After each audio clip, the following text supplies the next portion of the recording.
যে কালো নকশাদার রেশমের কাপড় দিয়ে কাবাকে আবৃত রাখা হয়, আরবি ভাষায় সেটিকেই বলা হয় কিসওয়া। আরবি চান্দ্র বর্ষপঞ্জির প্রথম মাসের নাম মহরম এবং দ্বাদশ বা শেষ মাসের নাম জিলহজ। সৌদিতে আজ জিলহজ মাসের ২৮ তারিখ, আর দুদিন পরেই শুরু হবে নতুন হিজরি বছর ১৪৪৭ সালের মহরম মাস। পুরনো কিনসাওয়ার মতো নতুনটিও সূক্ষ্ম কারুকার্য সম্পন্ন। মক্কার উম্ম আল সৌদ এলাকার কিং আব্দুল আজিজ কমপ্লেক্সে গত ১১ মাস ধরে তৈরি করা হয়েছে এই কিসওয়া।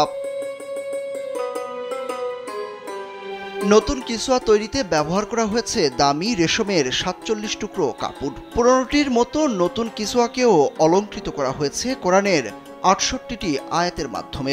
গোল্ড প্লেটেড সিলভার ফয়েল বা সোনার জল করা রূপার পাতে খোদাই করা হয়েছে এইসব আয়াত। কিসওয়াটির মোট ওজন ১৪১৫ কিলোগ্রাম।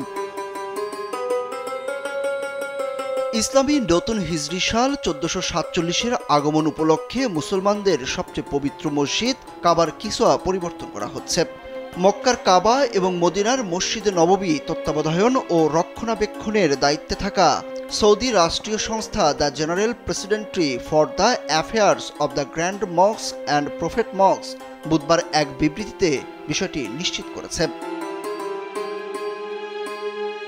বিবৃতিতে দ্য প্রেসিডেন্সি জানিয়েছে, বুধবার স্থানীয় সময় বিকেলে আসরের নামাজের পর পুরনো কিসওয়া অপসারণ করা হবে। তারপর নতুন বছরের প্রথম দিন অর্থাৎ ১ মহরম নতুন কিসওয়া দিয়ে কাবাকে আবৃত করা হবে।